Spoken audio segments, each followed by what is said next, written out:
Hello बच्चों, आपण इथे बघा क्लास 7 चा जो सायन्सचा चॅप्टर आहे 11 नंबरचा cell structure and micro organism हा चॅप्टर आपण इथे बघत आहोत। सेल स्ट्रक्चर म्हणजे काय, पेशी रचना, आणि मायक्रो ऑर्गॅनिझम म्हणजे सूक्ष्मजीव।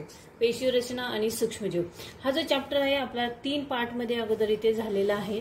यामध्ये मागील 3ही पार्ट मध्ये आपण सेल म्हणजे काय, सेलची रचना जी असते ती इथे बघितलेली आहे। त्यानंतर ओनियन म्हणजे कांदा, कांद्याचा पापुद्रा, त्याचे स्ट्रक्चर इथे बघितलेलं आहे। त्यानंतर प्लांट सेल्स आणि ॲनिमल सेल्स हा टॉपिक देखील इथे बघितलेला आहे। ह्याची सेलची साईज आपण इथे बघितलेला आहे। त्यानंतर मायक्रो ऑर्गॅनिझम हा जो टॉपिक आहे तो पण आपण मागच्या व्हिडिओमध्ये आपण बघितलेला आहे पार्ट 3 मध्ये। या तीनही व्हिडिओची लिंक जी आहे मी इथे डिस्क्रिप्शन बॉक्समध्ये देत आहे, तुम्ही ती नक्की बघा, कारण पुढचा जो चॅप्टर आहे या पुढचा आपल्याला तो समजण्यास नक्की मदत होईल। आता हा जो आपण मायक्रो ऑर्गॅनिझम हा जो टॉपिक आपण मागच्या व्हिडिओमध्ये इथे बघितलेला आहे, त्यामध्ये आपण इथे व्हरायटीज ऑफ मायक्रो ऑर्गॅनिझम हा जो चार्ट आहे तो इथे बघितलेला आहे। आजच्या व्हिडिओमध्ये आपण बघा इथे प्रोकॅरियोटिक सेल जो आहे, ही जी डायग्राम आहे ती डायग्राम आपण इथे बघणार आहोत की सेल्स म्हणजे काय आणि प्रोकॅरियोटिक सेल्स म्हणजे काय, ह्याची जे स्ट्रक्चर आहे त्याची रचना आहे, आणि ग्रोथ ऑफ मायक्रो ऑर्गॅनिझम हे टॉपिक आपण इथे बघणार आहोत। ठीक आहे, सुरुवात करूया। बघा, some microorganism like the fungus that grows on bread or stand of algae in ponds are multicellular. म्हणजे काय तर बघा, सम मायक्रो ऑर्गॅनिझम म्हणजे असे काही सूक्ष्मजीव असतात। Fungus that grows on bread म्हणजे पावावर येणारी काही बुरशी असते। नंतर हे डबक्यामध्ये अल्गी इन द पॉन्ड्स म्हणजे डबक्यामध्ये जी शेवळ येतं, ती शेवळ जे असतं, शेवळाची जी तंतू असतात ते कशी असतात की बहुपेशीय असतात, म्हणजे एकापेक्षा जास्त पेशीय असतात, multi cellular. However most organism such as bacteria and virus are cellular. पण बहुतांश सूक्ष्मजीव हे कसे असतात, एक पेशीय असतात। त्यामध्ये एक पेशीमध्ये कोणते आले, बॅक्टेरिया अँड व्हायरस हे एक पेशीमध्ये आले। सूक्ष्मजीव त्यामध्ये जीवाणू आणि विषाणू, बॅक्टेरिया आणि व्हायरस म्हणजे जीवाणू आणि विषाणू, ही जी सूक्ष्मजीव असतात they have a somewhat different cellular structure. यांचं जे स्ट्रक्चर असतं या सूक्ष्मजीवांची, ही जी पेशीची रचना असते ती थोडीशी भिन्न असते, वेगळ्या प्रकारची असते। They do not have the membranes bound organelles found in eukaryotic cells. म्हणजे काय, तर या पेशींमध्ये दृश्य केंद्रकी पेशीत आढळणारी पटलापासून तयार झालेली अंगके आढळून येत नाहीत। तर यामध्ये फक्त काय आढळतं, the plasma membranes, cytoplasm and nuclear are there only compounds. Such cell are called prokaryotic cell, आणि या सेल्सला आपण प्रोकॅरियोटिक सेल असे म्हणतो। प्रोकॅरियोटिक सेल्स यालाच मराठीमध्ये आदि केंद्रकी पेशी असे म्हणतात। आता त्याचं स्ट्रक्चर इथे बघूया की ही जी प्रोकॅरियोटिक सेल आहे ह्याचा जो मध्य भाग असतो त्याला आपण न्यूक्लियॉइड म्हणतो। न्यूक्लियॉइड म्हणजे काय तर त्याचा केंद्र भाग, न्यूक्लियॉइड केंद्र भाग, त्यानंतर प्लाझ्मा मेम्ब्रन, त्याच्यावरती हा जो ग्रीन कलरचा जो पट्टा आपल्याला इथे दिसतो तो त्याला प्लाझ्मा मेम्ब्रन असे म्हणतात, म्हणजे पद्रव्य पटल। त्यानंतर त्याच्यावरती जे असतं येलो कलरचे आपले दाखवलेलं आहे त्याला सेल वॉल म्हणतात, म्हणजे पेशी पटल। त्यानंतर इथे कॅप्सूल, हा कॅप्सूलचाच आकार हा या पेशीला इथे दाखवलेला आहे। कॅप्सूल हा जो वरचा जो रेड कलरचा इथे जो भाग दाखवलेला आहे त्याला कॅप्सूल असे म्हणतात। त्यानंतर इथे बघा प्लाझ्मिड, प्लाझ्मिड म्हणजे काय तर या प्रोकॅरियोटिक या सेलमध्ये हे जे रेड कलरचे जे डॉट आपल्याला दिसत आहे तर त्याला प्लाझ्माइड असे म्हणतात, आणि जे इथे ग्रीन कलरचे छोटे छोटे डॉट्स इथे दिसत आहेत त्याला रायबोझोम्स असे म्हटले जाते। आणि या सेलमध्ये हे जे लिक्विड जे दिसत आहे आपल्याला त्याला सायटोप्लाझ्म असे म्हणतात, म्हणजे पेशीद्रव्य। ठीक आहे, या पद्धतीने हे प्रोकॅरियोटिक सेल याचं स्ट्रक्चर इथे दिलेलं आहे। बघा, नॅशनल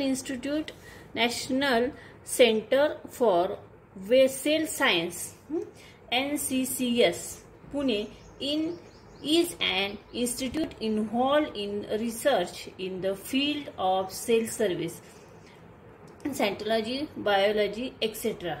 इथे वेबसाईट इथे दिलेली आहे बघा, राष्ट्रीय पेशी विज्ञान संस्था पुणे म्हणजे national centre of cell science. ही संस्था जी आहे ती पेशी विज्ञान, जैव तंत्रज्ञान या संदर्भात संशोधनाचे कार्य करते. त्याचं संकेतस्थळ म्हणजे इथे जी लिंक इथे दिलेली आहे यामध्ये आपल्याला याची सर्व माहिती मिळते. पुढे बघा, ग्रोथ ऑफ मायक्रो ऑर्गॅनिझम म्हणजे काय, तर या सूक्ष्मजीवांची वाढ. या सूक्ष्मजीवांची वाढ कशा पद्धतीने होते. Each microorganism needs a specific environment for growth and reproduction. बघा, प्रत्येक सूक्ष्मजीवाला वाढ व प्रजनन होण्यासाठी विशिष्ट परिस्थितीची आवश्यकता असते. Many microbes need oxygen for their growth, whereas some microbes can grow without oxygen. म्हणजे सूक्ष्मजीवांच्या वाढीसाठी ऑक्सिजनची आवश्यकता असते. बऱ्याचशा सूक्ष्मजीवांच्या वाढीसाठी आपल्याला कशाची आवश्यकता असते, ऑक्सिजनची आवश्यकता असते.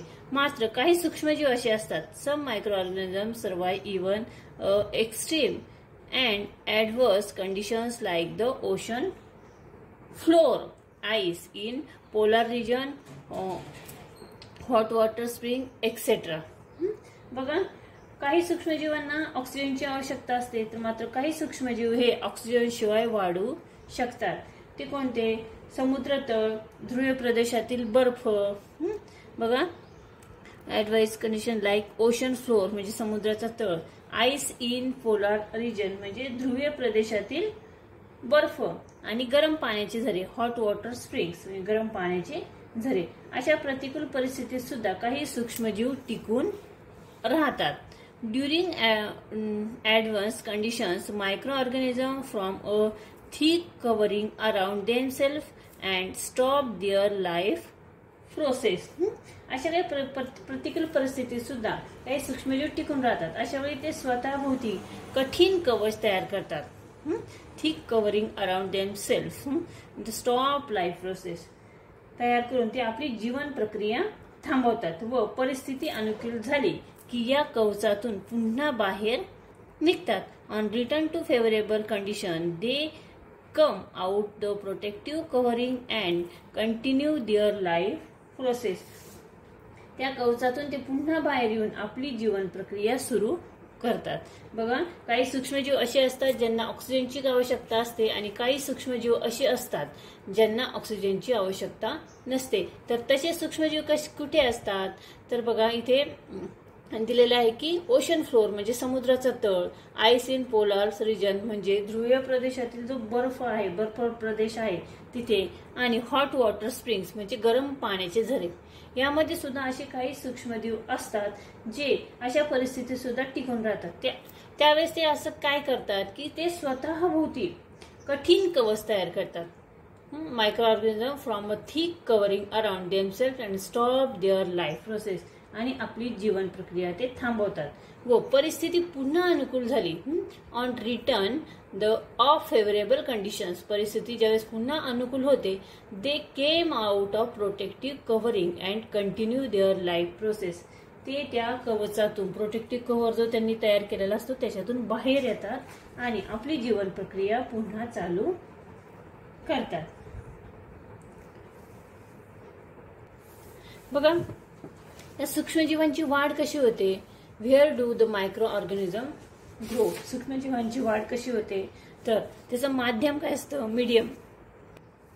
ते वाढ होण्यासाठी soil, water, decaying matter etcetera म्हणजे आपल्याला माती, पाणी आणि कुजणारे जे पदार्थ असतात इत्यादी ठिकाणी सूक्ष्मजीवांची वाढ होते. त्याचं टेम्परेचर किती असतं, 25 डिग्री ते -37 डिग्री, 25 ते 37 डिग्री सेल्सिअस दरम्यान ते असते. नंतर न्यूट्रिशन्स म्हणजे त्याला पोषण कसं असतं की बघा, स्पेसिफिक न्यूट्रियंट्स एक्झाम्पल बघा, अल्गी, क्लोरोफिल, ऑक्सिजन. शैवाळ, अल्गी म्हणजे काय, शेवाळ. त्यानंतर क्लोरोफिल म्हणजे हरितद्रव्य आणि ऑक्सिजन असे विशिष्ट प्रकारचे पोषक द्रव्ये असतात.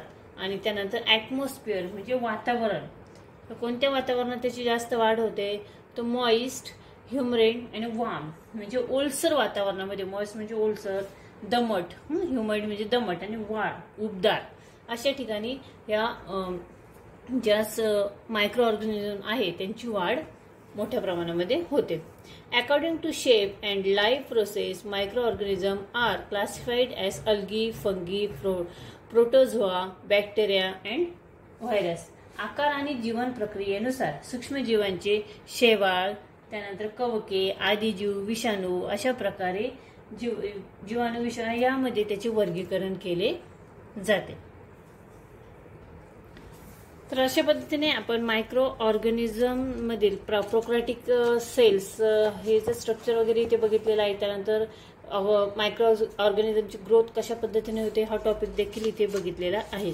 आय होप हा जो टॉपिक आपण आज बघितला तो तुम्हाला नक्की समजला असेल. हा व्हिडिओ जर तुम्हाला समजला, आवडला, त्या व्हिडिओला तुम्ही नक्की लाईक करा, शेअर करा आणि चॅनलवर नवीन असेल तर चॅनल सबस्क्राईब करा. व्हिडिओ बघितल्याबद्दल धन्यवाद.